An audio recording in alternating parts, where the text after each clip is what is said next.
Buscar el cuerpo perfecto se puede convertir en un grave problema para la salud. Hoy vamos a hablar con la asociación de aquí de Burgos que ayuda sobre todo a los adolescentes a poder salir de los trastornos alimentarios, pero también les hablaremos de nuestra salud bucodental y como siempre estará Ana Mate, nuestra colaboradora y dietista, para hablarnos de la salud alimenticia, y hoy vamos a hablarles de la alarma que se ha creado sobre la carne de kebab.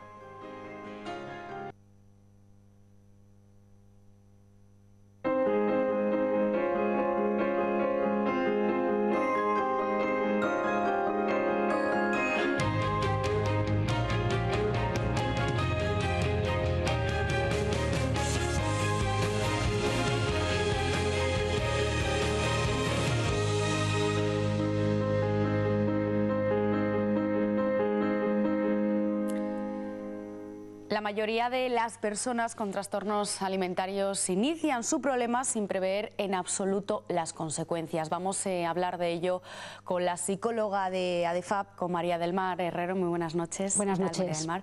Hay una obsesión ahora, y yo creo que mucho tienen que ver también las redes sociales, por buscar el cuerpo perfecto y sobre todo en los adolescentes, María del Mar. Sí, sobre todo los adolescentes, que son los más vulnerables al trastorno de la conducta alimentaria, buscan ese cuerpo perfecto, pero cuando desarrollan un trastorno alimentario es porque lo que quieren realmente es ser queridos por los demás. Entonces lo que están buscando realmente es primero quererse a sí mismos, creen que si no se quieren a sí mismos los demás no les quieren y van a buscar ese cuerpo perfecto con gran obsesión y a toda costa. Hablamos de los adolescentes, pero ninguna franja de edad está exenta, ¿no? Para nada. Cada vez hay más niños con el problema, más adultos, viejos también. Es cierto que hablábamos, ¿no? Las redes sociales tienen mucho que ver, lo estáis viendo, Internet. Sí, realmente, de todas formas, cuando una persona ya está empezando a desarrollar el problema es cuando más información busca en este sentido. O sea que lo que hace es acelerar el desarrollo del trastorno alimentario, el buscar en las redes precisamente todo lo que puedan encontrar sobre cómo adelgazar, pérdida de kilos, qué pueden hacer para tener un cuerpo perfecto. O sea, más bien es eso, que ya son vulnerables y ya buscan lo que ellos están intentando encontrar, que es cómo conseguir ese cuerpo perfecto. Desde ADEFAP, que es la asociación, bueno, pues que lleváis ya años, ¿no?, dedicándoos Desde 1996 lleva la asociación y yo llevo desde 2003 en ella. Lleváis años, muchos como años. decimos, bueno, pues dedicándose a la prevención, ¿no?, de este tipo de trastornos. ¿Cuál es el perfil actualmente que acude a esta asociación, María del Mar? Bueno, pues ahora es que tenemos un perfil un poco cambiante, desde padres que tienen a sus hijos con 11 años hasta personas con más de 40, o sea, un poquito está cambiando esto, y realmente lo que sí que seguimos es que nos llaman por teléfono y luego es difícil que luego acudan a la asociación, pero bueno, buscar información la buscan ya de varias franjas de edades. ¿Cómo es el protocolo a seguir desde la asociación? ¿Nos llaman por teléfono? Sí, bueno, a veces nos llaman por teléfono, otras veces nos escriben un correo electrónico, pero... ¿Qué solicitan? Lo primero, información. Si son los padres, están perdidos, no saben qué hacer, y entonces pues nosotros les informamos un poquito de todos los recursos que puedan tener en Burgos, el nuestro incluido. La asociación tiene también alquilada una consulta donde podemos trabajar con pacientes y con familiares para hacer tratamientos, y además pues les asesoramos sobre lo que trabajamos en la asociación, autoayuda para padres, primeros y terceros lunes de mes. Y aparte estamos también últimamente trayendo personas que se han curado de la enfermedad. O sea, transmitimos esa esperanza. De estos problemas se sale, hay un 70% de personas que pueden salir del problema, otros 30% que pueden cronificarse o incluso morir, pero nosotros vamos por la parte buena, que es que se pueden curar y que hay una gran parte de personas que pueden curarse. Sobre todo, ¿cuáles son los trastornos más frecuentes? Pues sobre todo los no especificados, o sea, anorexia, bulimia y trastorno de atracones, pero de baja frecuencia o que no cumplen todos los criterios. O sea, esos son los que más ocurren. Entonces, claro, si no ocurren todos los criterios, cuesta más el acceder o creer que se tiene un problema. pero anorexia, bulimia, trastorno de atracones son los que más conocemos, aunque hay otros muchos más. Una vez que llaman, ¿no? Y como estás diciendo, hay un alto porcentaje que no acude, ¿no?, a pedir a esa ayuda, ¿qué es lo que hacéis desde la asociación? Bueno, nosotros lo que intentamos es visibilizar desde la asociación que esto existe.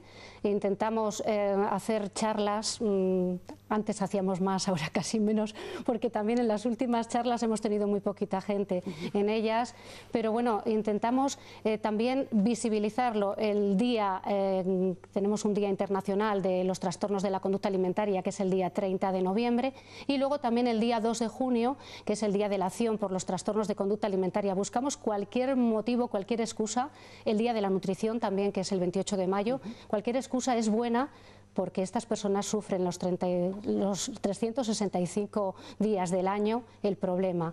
Las 24 horas del día están pensando en el problema, están pensando cómo solucionar sus problemas a través del cuerpo y a través de la comida. ¿Cómo se identifican estos trastornos? Pues no es fácil identificar, aunque nosotros cada vez queremos enseñar a más profesores, porque en el colegio lo pueden detectar, a ver qué señales pueden tener, también a los padres. Entonces, digamos, una de las señales que más puede llamar la atención es el cambio de humor. Porque a veces nos dicen, bueno, pero hay bajadas de peso y tal, pero las bajadas de peso no siempre ocurren. No todas las personas que tienen trastorno alimentario son delgadas, ni infradelgadas, ni están en los huesos. Entonces es mucho más complicado pensar que nuestro ser querido va a estar enfermo solamente si tiene una bajada de peso. Quejas sobre el cuerpo, por ejemplo, o formas de comer distintas a las anteriores. A veces los padres dicen, no, es que ha empezado a comer de otra manera porque quiere cuidarse. Creen que están haciendo dietas para adelgazar que son súper peligrosas. Nosotros abogamos porque se haga una comida igual siempre durante todo el año, que no se haga dietas para adelgazar, que se aprenda a comer. Y nos parece muy interesante el tema de la psiconutrición, el trabajar en conjunto, tanto los psicólogos como los nutricionistas, para que esto ocurra. ¿Cómo lo pueden, ¿no?, detectar los padres? Pues como digo, ese cambio de humor, el que se quejen sobre su cuerpo, quejas sobre que se consideran que a veces no preguntan si están gordos, simplemente cómo me queda esta ropa, o se quejan porque se sienten mal con su cuerpo, pero otras veces lo saben esconder muy bien. A veces que también pueden dar, digamos, los gritos del silencio, porque los padres son los que descubren que debajo de la cama pueden tener bolsas con vómitos, por ejemplo, o que les han dejado un libro sobre la anorexia o la bulimia, pero no siempre ocurre esto.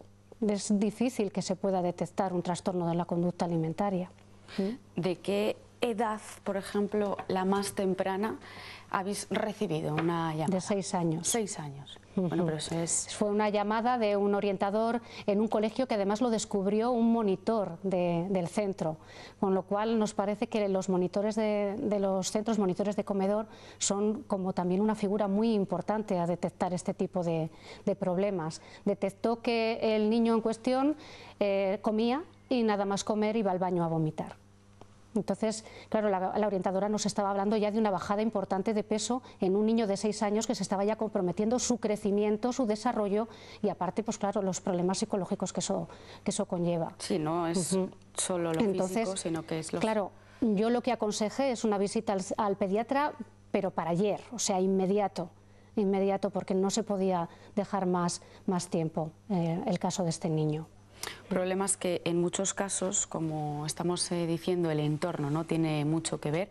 Es importante, lo recalcamos, acudir a un profesional, ¿no? Esto no es una interrogación, sino que hay que acudir, ¿no? Hay que acudir. ¿Y cuál es el momento de pedir ayuda?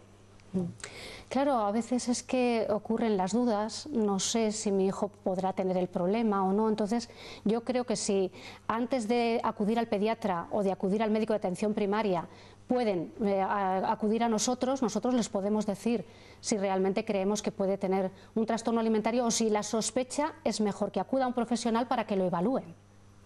Es mejor que le digan no lo tiene, que no dejar pasar tiempo y que sea mucho más difícil el que esa detección temprana no haya ayudado a que esa persona pueda haberse recuperado antes.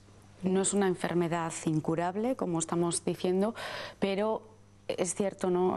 Que lleva un largo proceso de recuperación. Un largo proceso, muy largo. Los mejores casos, 2 años pueden ser.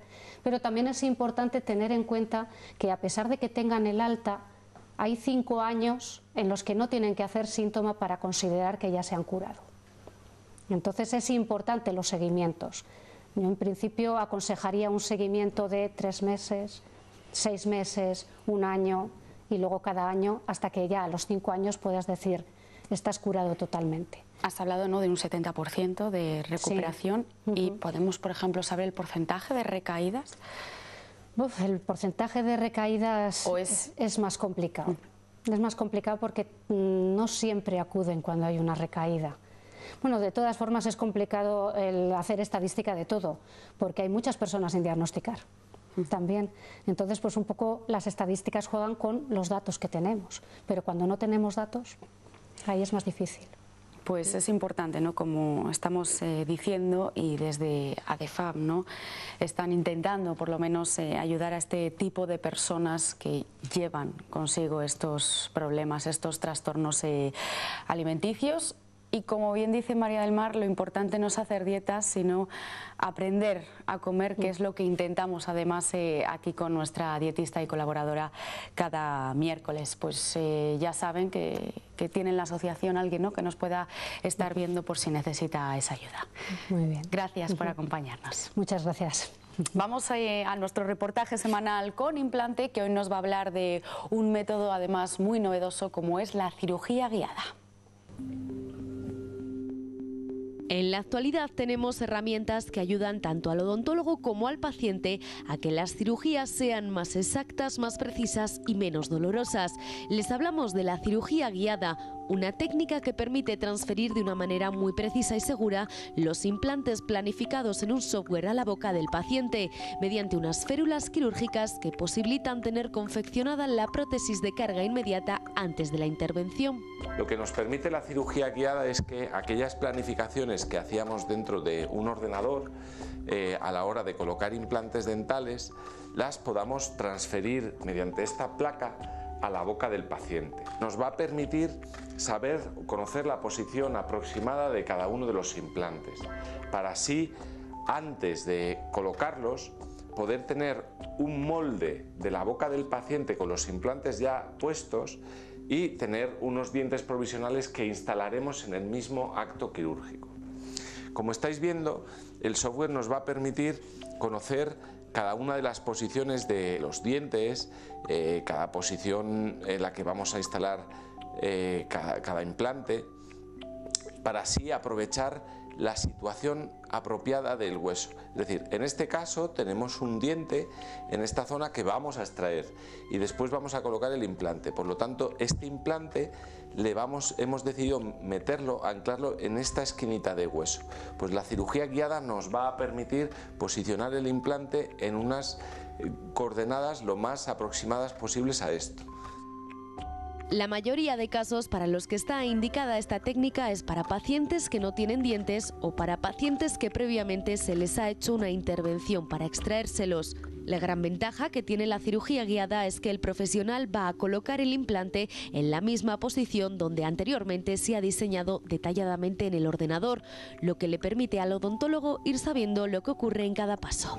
Fundamentalmente, los casos en los que, por ejemplo, no existe reborde óseo, no es una técnica recomendada. Por lo tanto, y esto es debido a que al no existir este soporte, la férula donde hemos diseñado la posición de los implantes puede moverse y puede variar la posición de ese diseño. Por lo tanto, es el odontólogo el que ha de decidir si se realiza con esta técnica o con otra. Lo que sí que es cierto es que ya tiene una evidencia científica pues aproximadamente desde los años 90, con lo cual son aproximadamente más de 20 años, 27 años en concreto. Y bueno, tenemos una muy buena tasa de éxito con la técnica. Podemos colocar implantes en zonas mucho más complejas de lo habitual, pero siempre teniendo un suficiente reborde óseo que nos permita posicionar correctamente la férula. En concreto, en este caso, pues es un caso en el cual hicimos extracciones y en el momento colocamos implantes.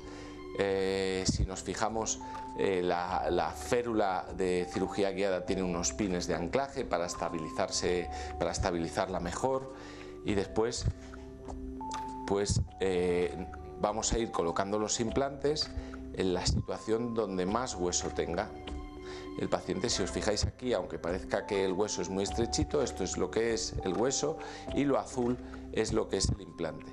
Por lo tanto, vamos a poder ir diseñando la colocación del implante en la mejor situación ósea posible. Y además, la cosita que veis aquí azul son los futuros dientes que va a tener el paciente, los dientes provisionales. Por lo tanto, vamos a poder tener en cuenta no solo el hueso, sino también la posición adecuada de cada uno de los dientes, para que así la prótesis luego nos quede lo más estética posible. La implantología guiada por ordenador hace, por lo tanto, que se reduzca el sangrado, la inflamación y la necesidad de sutura, permitiendo al paciente una rápida recuperación.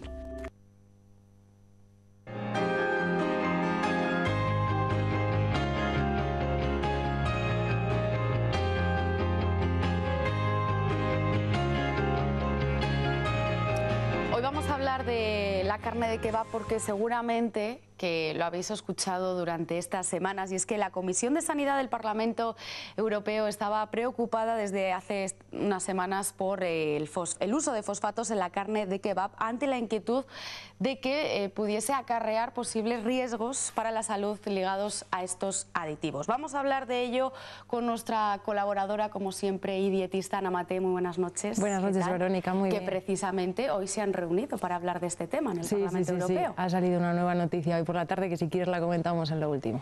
¿Se ha creado una alarma con comer carne de kebab o no? Pues a ver, se ha creado una gran alarma por el tema de los fosfatos, pero realmente al día de hoy la carne de kebab no lleva fosfatos. Lo que se estaba debatiendo es el poderlos introducir en este tipo de carnes, porque como bien sabemos, pues bueno, tiene una serie de propiedades que lo que hace es aumentar el peso de la carne, porque lo que hace es retener gran cantidad de agua, entonces pues sería en plan favorable para la gente que realmente vive de ello. Pero solo se utiliza en la carne de kebab, o lo vemos, ¿no?, en otras carnes a lo mejor. A ver, se utiliza en otras carnes, no se utiliza simplemente en la carne de kebab, se utiliza también, como se puede encontrar, en las salchichas, en las hamburguesas, en los nuggets, en el surimi, en el chorizo, o sea, que lo podemos encontrar en numerosos productos cárnicos, pero también en productos que no son cárnicos, como puede ser el caso de los chicles o el caso de los refrescos. O sea, que hablábamos de que el fosfato era malo, ¿no? Y ligado a acarrear alguna enfermedad, incluso cardiovascular, y no es así. A ver, el que sí que esté ligado al desarrollo del día de mañana a una enfermedad cardiovascular, eso es cierto, porque si nosotros ahora mismo nos añaden ese tipo de aditivos a esa carne, por el consumo, un consumo excesivo, siempre estamos hablando, ¿vale? Lo que va a llevar es que nos pueden aumentar lo que es los niveles de tensión arterial, los niveles de colesterol, y eso el día de mañana nos puede conducir pues a tener un ataque cardíaco, una insuficiencia cardíaca o incluso un ataque cerebrovascular. Entonces sí que hay que tener cuidado con el consumo, pero teniendo en cuenta que hay muchos productos que lo conllevan. Lo que pasa que al día de hoy se estaba debatiendo el que se pudiera introducir o no, ya que es un etiquetado que nosotros no podemos ver, porque nosotros directamente vemos lo que es ese rollo de carne y no vemos realmente la composición que lleva. Bueno, o sea, que podemos dejar tranquila a la gente, ¿no?, que le guste este tipo de carne, bueno, que lo puede comer ocasionalmente, como todo. Eso es, a ver, hay que tener en cuenta que al final los kebabs nos dejan de ser vísceras de ternera, de pollo, de lechazo, que nosotros lo encontramos en la carta como el kebab de ternera, que al final eso es pulmones, hígado, corazón, intestinos, todo eso se unifica con sal, con grasas, con una serie de aditivos y una gran cantidad de conservantes para que realmente ese rollo de carne se conserve durante días sin que se pudra. Lo que hace luego es prensarlo, ponerlo en el típico palito de acero que todos vemos, donde se va a cocinar de la forma que nosotros vemos. Entonces, que yo también aconsejo que la gente tenga un poco de cuidado en el consumo de este tipo de alimentos y que intente introducirlo muy de vez en cuando. Muy ocasionalmente. Muy ocasionalmente. Hablábamos al principio, además, que hoy el Parlamento Europeo se había reunido y comentaban en las noticias que no iba a frenar el uso de estos aditivos en los kebabs por 3 votos. Pues al final yo creo que es en el beneficio de que al final a la hora de esa preparación de la carne, como hemos mencionado antes, lo que hace es mantener o retener agua, lo que va a hacer es aumentar el peso de esa carne, al final es en beneficio de ellos a la hora de que cuando se vaya a elaborar ese producto cárnico se utiliza menos carne, porque con esa serie de aditivos lo que se va a hacer es hincharse. Sí que es verdad que los fosfatos también lo que hacen es mantener el pH del alimento como tal, en este caso del producto cárnico, que lo que hace el pH es que si realmente variaría un alimento, eso afectaría tanto al color como al sabor de los alimentos, y lo que va a hacer en este caso es estabilizarlo, al igual que se utilizan para aglutinar la carne, como es en el caso de las salchichas o en el caso del chorizo. Bueno, pues nosotros ahí lo dejamos, que si se puede evitar, como dice Ana, este tipo de carne, mejor, porque pues tenemos aquí carnes muy buenas, ¿verdad? Y hay mucha variedad para comer sin tener que irnos lo que es a la carne de kebab. Pues gracias, de verdad, por acompañarnos. Gracias a ti, Verónica. Y nosotros nos despedimos una semana más. Les espero la próxima semana aquí en Cita Previa. Gracias por acompañarnos. Chao.